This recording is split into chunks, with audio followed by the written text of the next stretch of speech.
वांग निरोधो, योगस्य प्रथमम द्वारम, मौन का आश्रय ले लो। ज्यादा बोलने का अभ्यास ही नहीं होना चाहिए, बड़े अपराध बन जाते हैं, निंदा स्तुति बन जाती है, दोष दर्शन होने लगता है, वो साधक गिर जाता है। मौन का स्वभाव बनाना चाहिए। जड़ मौन यहां वृंदावन में ठीक नहीं। यहां हम राधा राधा बोलेंगे, प्रभु की चर्चा बोलेंगे, कोई प्रश्न करेगा तो जो शास्त्र सम्मत बात है उत्तर देंगे, नहीं तो मौन रहेंगे। प्रपंच की तरफ से पूर्ण मौन होना चाहिए। आपको पहली बार कोई खड़ा करके बात कर रहा है, समझ में आया कि इससे बात करना प्रभु को भूल जाना है, अगली बार से वो कहेगा राधे राधे, उत्तर नहीं देना, श्री हरिवंश उत्तर नहीं देना, अंदर से श्री हरिवंश बोले चल दिए। हमें किसी से क्या लेना देना, हम किसी का अहित नहीं करेंगे, अमंगल नहीं करेंगे, हम किसी पर दोष दर्शन नहीं करेंगे, पर हम अपनी वृत्ति को भगवदाकार करने आए हैं। ये नहीं कि कोई हमसे बोले तो हम बोलना जरूरी है, नहीं, कोई प्रश्न करे तो बोलना जरूरी नहीं। उपासक हो, आप कृपा करें तो बात कर लें, ना चाहे तो बिल्कुल आपके ऊपर कोई शासन नहीं कि आपको बात करना ही पड़ेगा, ऐसा सिद्धांत नहीं है। योगस्य प्रथमम द्वारम वांग निरोधो, सबसे पहली साधना है वाणी को रोक ले। बोलने से बहुत शक्ति नष्ट हो जाती है। जैसे हम भगवत चर्चा कर रहे हैं तो इससे शक्ति बढ़ती है, लेकिन प्रपंच की वार्ता करने से वाणी की शक्ति नष्ट हो जाती है। जब आपकी जबान अपवित्र हो गई तो नाम कैसे चलेगा? जब वाणी अपवित्र है तो आपके अंदर शास्त्री कैसे शब्दों का भाव आ पाएगा? नहीं आ पाएगा। महावाक्यार्थस्य विचार्यताम, आप नहीं विचार करने की क्षमता वाले रहेंगे। यदि आपने व्यर्थ की बातें शुरू कर दी, अश्लील भाषण बोलते, गंदी भाषा बोलते हैं, तो आप में कभी विचार शक्ति ही नहीं रह जाएगी कि आप शास्त्रों के, संतों के वाक्यों का मनन करने की सामर्थ्य रखें। खो देंगे सामर्थ्य। बहुत अमृतमय वचन निकलते हैं मौन वाणी को पावन रखने वालों के, एकदम शहद में डूबे हुए वचन। इसलिए वाणी पर अंकुश कीजिए। जरूरत हो तो बोलिए, नहीं तो मौन। श्री जी का जस गाइए, नाम कीर्तन कीजिए, इसके अलावा मौन रहिए। इन नियम ले लीजिए। जब आए हो भगवत प्राप्ति के लिए तो काहे को बख्शो। इन इंद्रियों को सीधे अनुशासन में लीजिए ना। आपका स्वरूप इंद्रियां थोड़ी हैं, आप इनके संचालक हैं। आपकी सामर्थ्य से सामर्थ्यवान होकर आपको बांधे हुए हैं, आप इनको बांधिए। बहुत हो गई स्वतंत्रता इन दुष्टों की। माता देहूती जी भगवान कपिल जी से कहती, मैं ऊब गई इन दुष्ट इंद्रियों से भोग भोगते हुए, नाथ अब वो उपाय बताइए जिनसे इन दुष्ट इंद्रियों के कब्जे से मैं बाहर निकलूं। माता देहूती जी, ये बहुत दुष्ट है। ये कुछ मिनट तो लगेगा, बहुत शांत है और भगवत स्वरूप में लगने वाली हैं, और एक क्षण में गिरा के ऐसे नरक में खड़ा कर देंगी जहां पश्चाताप ही होता है, हाथ कुछ नहीं लगता। योगस्य प्रथमम द्वारम वांग निरोधो, फिर अपरिग्रह। पहला द्वार है वाणी पर शासन कीजिए। हम वाणी गायन करेंगे, श्री जी के लीला चरित्र, नाम कीर्तन, इसके अलावा मौन। कई साधकों को यह स्पष्ट आज्ञा करी श्री जी की प्रेरणा से कि आप नहीं बोलोगे, तो उसका पालन करना चाहिए। जब सत्संग में आप सुन रहे हैं कि योगस्य प्रथमम द्वारम, तो आप अपनी वाणी को संयम में रखिए। किसी की मजाक, उपहास, किसी की चुगली, निंदा, ये सब बिल्कुल नहीं। अगर आप ये सब करते रहेंगे तो निरंतर नाम नहीं चलेगा, आप सत्संग का मनन नहीं कर पाएंगे, मनन करके आप अपने आराध्य देव में स्थित नहीं हो पाएंगे। जरूरी है मौन, जरूरी है, पर विचार मौन। ये धाम है, इसलिए हम जड़ मौन की बात नहीं करते, विचार मौन। और वो मौन ही किस काम का, जो एक शब्द में हम बात कर लेते हैं, वो 5 मिनट लगाएं। जैसे कोई बात करनी, अब वो कुछ बोला, अब उसमें पूरी एकाग्रता, पूरी शक्ति नहीं, सीधे बोल दे, स्विच ऑफ कर दे, क्या चला गया। जड़ मौन के लिए फिर ना ऊ, कुछ नहीं, ना लिखना, ना पढ़ना, ना कुछ, बिल्कुल बालवत परमहंस स्थिति, कोई प्रश्न नहीं, कोई उत्तर नहीं, एकदम जड़वत, जीते जी मृत, जीवन मुक्त होने के लिए। तो वो ये श्रीधाम वृंदावन है, यहां उचित नहीं, क्योंकि यहां राधा नाम स्वयं हरि रटते हैं, तो हमारी जबान की सार्थकता है, राधा नाम कीर्तन करें, वाणी जी का गायन, इसके अलावा मौन रहे। दूसरा, अपरिग्रह, उतना ही स्वीकार कीजिए जिससे आपकी जीवन यात्रा चलती है, इसके बाद नहीं। एक भी वस्तु एक्स्ट्रा आपके पास नहीं होनी चाहिए। क्यों होनी चाहिए? जब रोज का रोज श्री जी दे रही तो तुम्हें एकत्रित करने की जरूरत क्या है?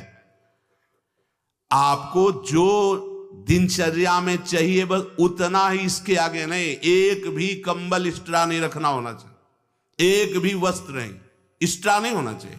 जो हमारी दिनचर्या में आ रहे हैं कि 2 कॉपिन, 2 मार्किन, बनियान, स्वेटर, 1 कंबल या 2 कंबल, जिससे आपकी दिनचर्या कट रही, बस इसके अलावा आपके पास कुछ नहीं।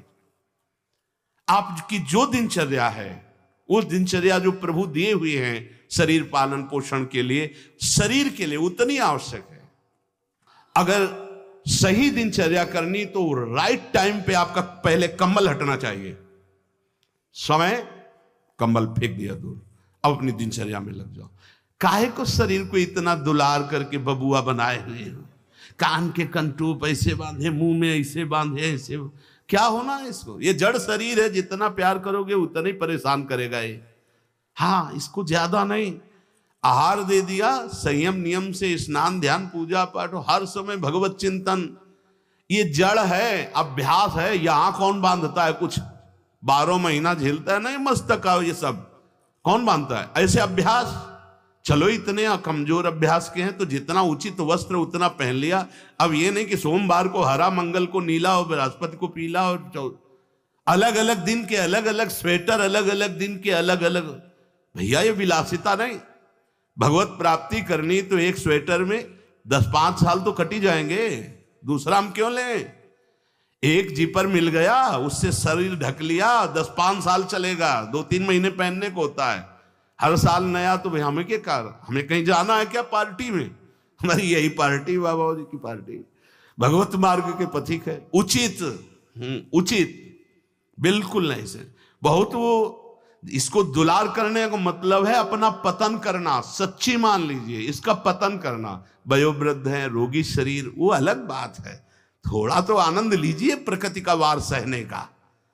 अगर शरीर रुग्ण नहीं है, जवान शरीर हो, ब्रह्मचारी हो, आग है अंदर, सहो हर प्रकृति के वार को, गर्मी सर्दी बरसात भूख प्यास, सच्चिदानंद में स्थित हो जाओ, तुम्हारा बाल बांका भी कोई नहीं कर सकता। अब मार दिन में 50 बार शीशा देखना, अब वो फंसाएगा कि नहीं फंसाएगा? चेहरा फंसाएगा ना। तिलक के सिवा दोबारा शीशा नहीं देखना चाहिए। इस देहाभिमान के राग को काटना कि पुष्ट करना है? जय बार निकले तय बार देख करके हर सेटिंग किसको दिखा रहे हो यार?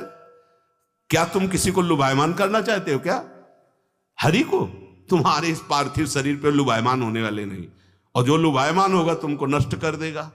तो हमें इसको बिगाड़ के रखना है, इसको सजा के नहीं, भगवत प्रसादी आदि लगाए। हमारा देहाभिमान बार बार हमको गिराने की कोशिश करेगा। ये हम जो हंसी मजाक में भी कह रहे, इसको अच्छे से समझना।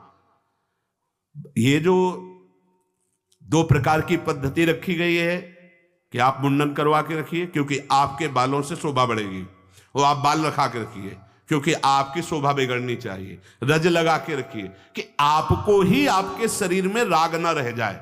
बात यहाँ ये, यहाँ किसी के दिखाने के लिए नहीं है, आपके शरीर में आपको राग ना रह जाए। आप बार बार साबुन लगाएंगे, तेल लगाएंगे, बार बार शीशा कंघा और अपने चेहरे को सजाएंगे तो देहाभिमान पुष्ट होगा, ये नष्ट करेगा। कुछ नहीं है, बड़ी दुर्गति है, मान लीजिए।